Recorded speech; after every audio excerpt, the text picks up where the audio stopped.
Shalom, shalom peuple de Dieu.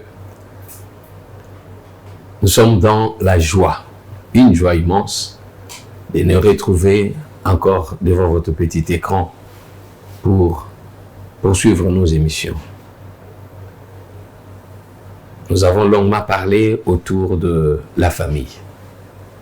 Et les questions ne cessent de nous parvenir et c'est ce qui fait notre joie. Nous voulons vraiment répondre à toutes vos questions. Mais nous avons également promis d'aborder la question relative au travail. Les chrétiens face au travail. Nous avons parlé de la famille, quel mariage qui convient. On a développé plusieurs choses et on a répondu à plusieurs questions. Et comme je l'ai dit au début, les questions ne cessent de pleuvoir et nous ne pouvons pas éviter de répondre à certaines questions qui nous sont posées. Nous voulons aborder notre sujet, mais avant de l'aborder, acceptez alors que nous puissions répondre rapidement à ces deux préoccupations de nos fidèles téléspectateurs qui ont posé la question en rapport de savoir dans la vie des couples, l'homme et la femme doivent se comporter comment? Est-ce que l'homme est le papa de la femme, c'est-à-dire, comment expliquer, reprenons un peu le langage, il dit non, la femme considère son homme comme un papa et il ne sait pas partager avec lui, mais il partage avec d'autres personnes et ce sont ces autres personnes qui viennent voir le papa pour tenter de résoudre le problème. Et vice-versa. Il y a des hommes qui, au lieu de parler directement à sa femme, eh bien, passe par un intermédiaire et surprend seulement sa femme par les déclarations d'un intermédiaire qu'elle ignore. Donc ça se passe chez les hommes, ça se passe aussi chez les femmes. Est-ce que ce comportement peut-il favoriser la vie en couple? Voilà la réponse que nous vous donnons. En fait, le mariage, comme nous l'avons déjà dit, je pense que nous avons suffisamment parlé de cette question. L'homme et la femme s'attachent, les deux ne forment qu'un seul corps. L'homme et la femme, les deux, sont des confidents. C'est-à-dire que je commence d'abord à parler moi-même à mon épouse ou alors à mon mari. Nous discutons, nous parlons. Et quand ça ne marche pas, vous pouvez alors chercher les intermédiaires qui peuvent, n'est-ce pas, intervenir pour vous aider à comprendre ou alors à trouver des solutions par rapport à vos problèmes. La vie des couples, ce n'est pas une relation entre enfant et son père ou enfant et sa mère. Non. La vie des couples, c'est une complicité de deux personnes qui ne forment qu'un seul corps. Donc, il est un peu difficile. Dans le mariage, on ne peut pas concevoir qu'il y ait une relation entre enfants et parents. Les deux sont des parents et alors ils travaillent dans la complémentarité, dans l'amour et l'unité. Les deux ne forment qu'un seul corps. Alors, malheureusement, maintenant nous trouvons des couples là où la femme considère son mari comme son père. Moindre problème, il ne peut pas parler à son mari, mais il se retire pour aller parler avec les membres de sa famille ou avec ses amis. Et c'est au tour maintenant de ses amis-là ou de membres de la famille de rapporter l'information. Dans le cadre du mariage, cela n'a pas de sens. Cela ne trouve pas sa place. Ou alors nous avons compris ce que dit la parole au sujet du mariage, ou alors nous n'avons pas compris.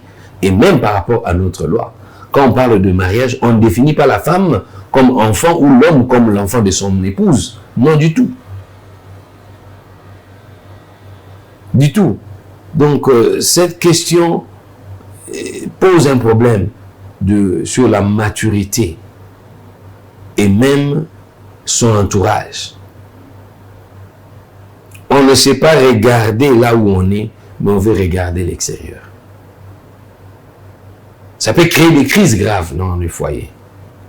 Et quand on n'a pas Jésus-Christ, alors facilement, on peut succomber. Dans nos vies de couple, nous ne devons pas négliger la prière. La prière doit occuper une très bonne place. Savoir supporter. Parce qu'il n'y a pas plus grande école que dans le mariage pour apprendre à supporter l'autre et rester sur place. Si nous arrivons à réussir dans cette école, nous allons réussir aussi dans notre entreprise. Et je commence à comprendre pourquoi est-ce que Dieu a dit dans sa parole, quand Timothée parle, l'apôtre Paul, il dit quand vous désignez des responsables, alors il faut voir comment est-ce qu'ils gèrent leur famille. C'est très important. Très, très important. Voilà pourquoi nous avons choisi, même dans les cadres de nos séries, nous avons choisi de commencer par la famille, en parlant de la famille, et nous allons progresser vers le travail.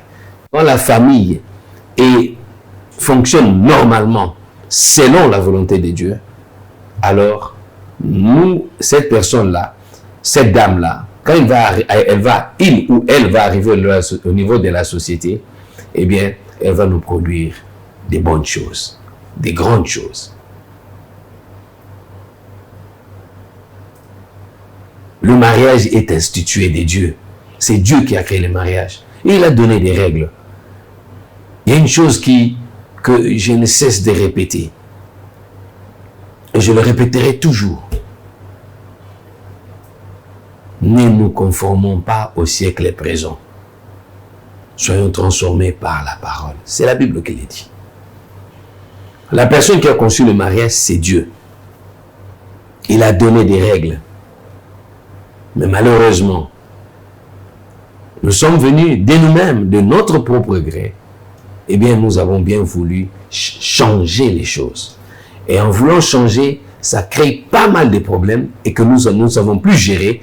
Et on commence à attribuer la faute à Dieu, aux hommes, etc., etc. Ce qui n'est pas correct. Donc, accepter que nous puissions mettre pas un point, mais on met seulement virgule. Parce qu'aujourd'hui, nous avons programmé, peuple de Dieu, nous avons programmé de parler du travail.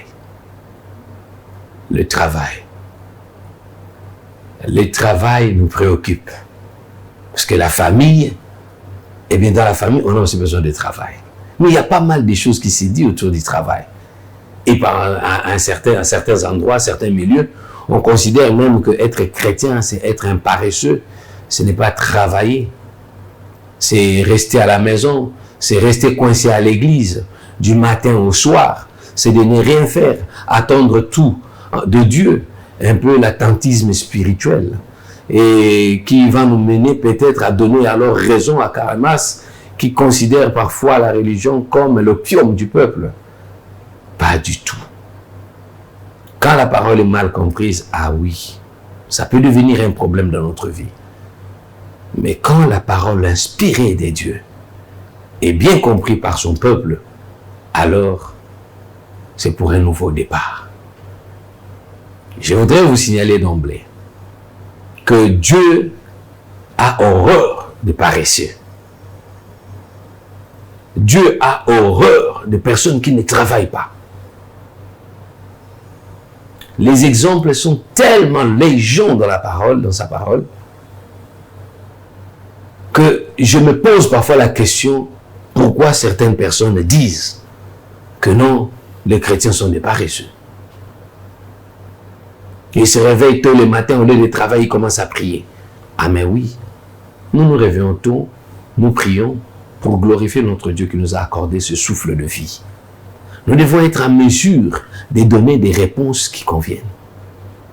Un vrai chrétien est un modèle de travail pour la société. Un modèle. Parce qu'à travers notre travail, nous adorons Dieu. Je voudrais encore préciser une autre chose. Quand certaines personnes disent que non, le travail c'était une sanction, une punition de Dieu. Là encore, j'ai dit non. Le travail n'est pas une punition. Mais Dieu qui a institué le travail, ça n'a pas commencé quand il a dit à Adam que tu travailleras à la sueur de son front, de ton front. Non, du tout. Ça n'a pas commencé là. Parfois, on semble nous distraire en nous disant des choses que la parole de Dieu n'a pas dites. Et là, quand nous interprétons les textes en dehors de son contexte, ça devient des prétextes et les prétextes nous éloignent de la vérité. La Bible nous demande de chercher la vérité. La vérité nous a franchis. Si nous avons la vérité en nous, eh bien le mensonge n'aura plus sa place. Même les manipulateurs ne sauront rien faire. Quand on prend le texte en dehors de son contexte, ça devient prétexte, donc c'est autre chose. Et nous devons être prudents par rapport à ça. C'est comme ça que même la parole de Dieu nous insiste. Il dit que ce livre de la loi ne s'éloigne pas de votre bouche. Méditez-le jour et nuit. C'est alors que vous marcherez sur la parole. Et vous réussirez dans toutes vos entreprises. Nous sommes dans Josué 1:8. Très souvent, nous, chrétiens, nous ne lisons pas la parole de Dieu. Nous ne passons pas notre temps, parfois, pas passer son temps, mais accorder du temps à la méditation de la parole de Dieu. Saisir ce que Dieu attend de nous. Nous ne le faisons pas et nous nous contentons seulement de ce que les autres ont rencontré. Tel a dit, et puis on prend ça pour l'évangile. Tel a dit, et puis on commence à raconter. Mais quand, le jour où on vous ouvre la Bible, on vous lit maintenant les versets, et là, vous ne voulez plus accepter. Parce que vous êtes tellement formaté, au point que vous commencez même à détester la vérité. Nous détestons la vérité, je m'excuse. Nous ne voulons plus écouter la vérité, parce que le mensonge a élu domicile. Nous sommes tellement habitués au mensonge, et nous ne voulons plus accepter la vérité. Dire la vérité aujourd'hui, c'est être contraire, et donc c'est vraiment contraire à notre vie. Alors que le chrétien est appelé à vivre dans la vérité. Dans le cas de notre étude biblique, de notre étude que nous allons faire, le partage que nous aurons peut-être, je ne sais pas combien d'émissions, pour parler du travail. Le travail, pour notre Dieu, apparaît comme un dessein divin pour l'humanité. Dieu n'a pas commencé à nous donner le travail après Adam, pas du tout.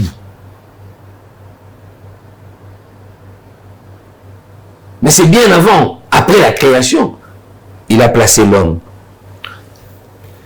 Il a placé l'homme, c'est dans le livre de Genèse 2, 15. Dieu dit, acceptez que je puisse ouvrir ma Bible parce que je l'ai avec moi. Excusez-moi.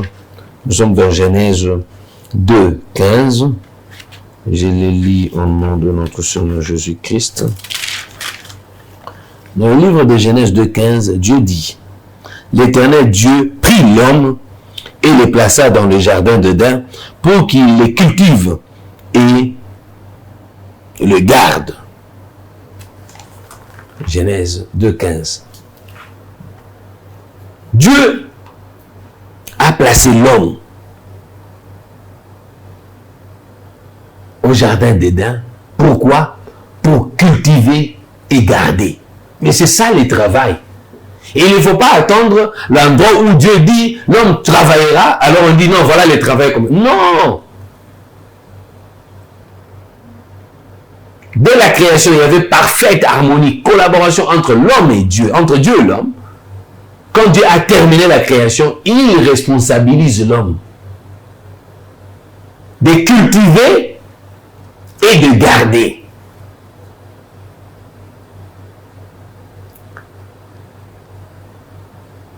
De cultiver, j'insiste, et de garder. C'est là qu'a commencé le travail. Notre existence est même liée étroitement avec les travails, même la vie chrétienne. Les travails, nous pouvons le prendre de la manière que nous voulons, mais Dieu a créé l'homme à son image. Il l'a conçu pour co-créer, gérer le monde physique qu'il a confié. Lui-même a confié la gestion à l'homme. Et nous voyons l'évolution avec la science, la technologie. L'homme crée.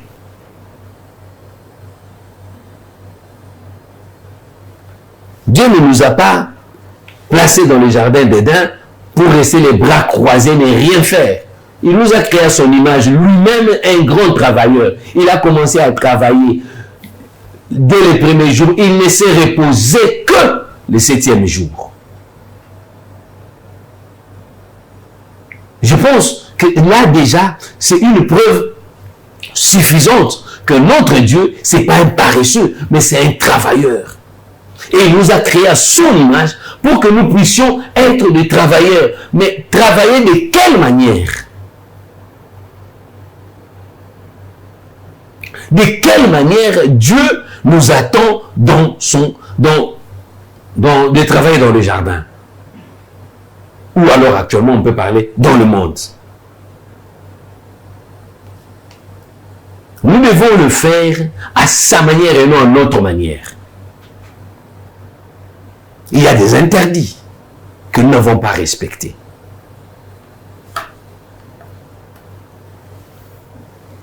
Donc, considérer le travail que Dieu nous donne comme un fardeau, ça, ce n'est pas des dieux. Ça, c'est les malins qui nous inculquent, qui cherchent à détruire, qui cherchent à détourner les enfants de Dieu du travail. Nous prions à l'église pour que Dieu nous donne un travail. Nous prions pour que Dieu nous élève en dignité. Et quand, après avoir été élevé en dignité, on commence même à dire que non, dans ce domaine, Dieu n'est pas là. Vous voyez? Dans ce domaine, ça ne demande pas la parole de Dieu. On veut faire les distinguos. Mon tel travail n'est pas de Dieu. Nous sommes à l'introduction, mon frère, mes frères, mes soeurs. Nous allons aborder le travail de Dieu dans toutes ses facettes. Parce qu'il y a des travails que Dieu donne. Dieu t'a béni avec un travail. Mais voilà que tu ne travailles pas de la manière que Dieu attend de toi. Il est évident qu'il y ait des problèmes. On va se poser la question, est-ce c'est pour Dieu? Oui, Dieu t'a béni, t'a donné un travail parce que nous-mêmes, hommes, nous commençons à distinguer tel travail est de Dieu, tel travail n'est pas de Dieu. C'est comme si, en fait, nous avons ce monopole. Non du tout. Nous pouvons être aussi dans le travail de Dieu, mais nous ne travaillons pas selon la volonté de Dieu, et alors nous devenons le travail de Satan dans l'œuvre de Dieu. Si seulement Dieu, la parole de Dieu, Dieu lui-même attire notre attention sur les faux prophètes, les faux prédicateurs de la parole de Dieu, à plus forte raison, dans les autres secteurs. Satan n'a rien épargné. Dans l'église, Satan est là. Dans nos entreprises, Satan est là. Partout où nous nous retrouvons, il est là. Et il a ses méthodes.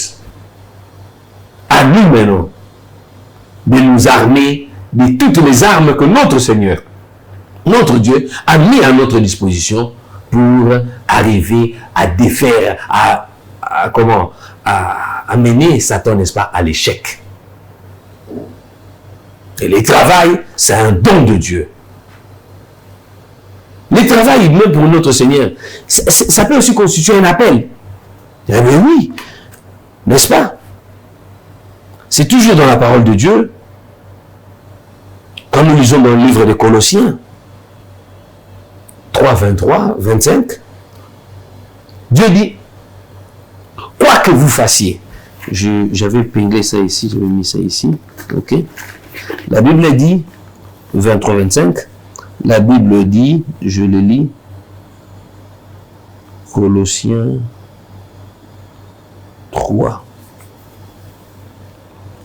23 à 25. J'ai lu. Tout ce que vous faites, faites-le de tout votre cœur, comme pour le Seigneur et non pour les hommes, sachant que vous recevrez du Seigneur héritage pour récompense. En effet, le Seigneur que vous servez, c'est Christ. Mais celui qui agit injustement recevra les salaires de son injustice. Et il n'y a pas de favoritisme. Voyez, notre Dieu nous bénit par le travail. Il nous donne un travail. Mais il dit quoi de ce travail? Tu ne travailles pas pour un homme, mais tu travailles pour Dieu. Alors un tel Dieu qui te donne un travail, il peut encore te dire que non, voilà, il déteste le travail. Nous reviendrons dans les détails pour chacun, pour que nous puissions comprendre que les premiers grands travailleurs, c'est d'abord notre Seigneur. Et quand il nous a créés à son image, c'est pour être aussi comme lui. Il était travailleur. Il travaillait sans relâche jusqu'à se reposer au 7e jour. Mais quand il travaille, il dit, quand nous travaillons, faisons-le comme si c'était pour lui. Tu as un chef. Il te paye mal ou en retard. Mais quand tu viens travailler, tu commences maintenant à créer tes recettes propres pour justifier le fait que ton chef ne paye pas. La Bible dit, fais comme si tu travailles pour lui. Pour nous, enfants de Dieu, la parole, donc le travail, c'est parmi les canaux, le canal que Dieu utilise, n'est-ce pas, pour que nous puissions témoigner de lui, par notre façon de faire, par notre façon de travailler. Si je travaille comme si je travaillais pour quelqu'un, eh bien, il n'est pas là, puis je vais tourner les dos. Mais imaginez d'un seul instant que ton patron est là. On voit quand même avec des chauffeurs qui conduisent la voiture, avec leur chef à bord. Il faut voir comment est-ce qu'ils respectent les trous. Mais quand ils se retrouvent seuls, maintenant nous retrouvons maintenant, nous chrétiens, nous nous retrouvons dans cette condition-là où Dieu est là à côté et il me regarde en train de travailler. De quelle manière tu vas travailler? Ton chef est là. Mais de quelle manière tu vas travailler? De quelle manière? L'Éphésiens 2:10 soutient cette idée-là. Il dit, son ouvrage, nous avons été créés en Jésus-Christ pour des œuvres pour de bonnes œuvres, pour des œuvres bonnes que Dieu a préparées d'avance, afin que nous y adonnions. C'est pour Dieu que nous travaillons. N'est-ce pas? J'ai lu cette version, Éphésiens 2:10. Voilà ce que la version ici nous dit. Je suis là à 10. Je le lis au nom de notre Seigneur Jésus-Christ. Il dit, en réalité, c'est lui qui nous a fait. Nous avons été créés en Jésus-Christ pour les œuvres bonnes que Dieu a préparées d'avance afin que nous la pratiquions. Donc Dieu nous a créés pour le travail. Nous devons travailler là où il nous envoie, là où à l'endroit où il a préparé d'avance pour chacun de nous. Il a préparé tel pour être pasteur, tel pour être avocat, tel pour être magistrat, tel médecin. Mais que nous puissions travailler dans les bonnes œuvres selon la parole de Dieu. Et quand ça ne marche pas, posons-nous la question. Est-ce que là où Dieu m'a placé, j'exécute le travail de la manière que lui attend de moi? Est-ce que j'exécute ce travail de la manière que lui attend de moi?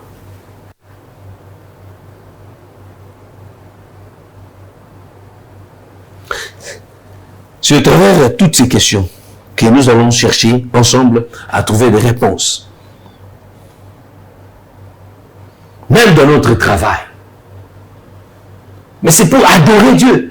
Nous adorons Dieu dans notre travail. Nous allons pouvoir le lire dans le livre de Matthieu 5. Matthieu 5. Matthieu 5. Voilà, je suis. Matthieu 5, verset 13 à 16. Je les lis au nom de Jésus-Christ. Matthieu 5. 13. Vous êtes, voilà ce que Dieu dit, vous êtes les sels de la terre. Mais si le sel perd sa saveur, avec quoi la lui rendra-t-on? Il ne sert plus qu'à être jeté dehors et piétiné par les hommes. Vous êtes la lumière du monde. Une ville située sur une montagne ne peut pas être cachée. Et on n'allume pas non plus une lampe pour la mettre sous le seau, mais on le met sur son support et elle éclaire tous ceux qui sont dans la maison. Que de la même manière, votre lumière brille devant les hommes, afin qu'ils voient votre belle manière d'agir et qu'ainsi, ils célèbrent la gloire de votre Père céleste. Ce verset vient renforcer, n'est-ce pas, le verset que nous avons lu précédemment dans Colossiens. Mes frères, nous allons revenir avec notre introduction. Nous allons insister et puis nous allons entrer, continuer à décortiquer point par point. Pour aujourd'hui, nous nous arrêtons là parce que notre timing vient de prendre fin. À notre prochaine émission, nous allons continuer là où nous sommes arrêtés. Que Dieu vous bénisse.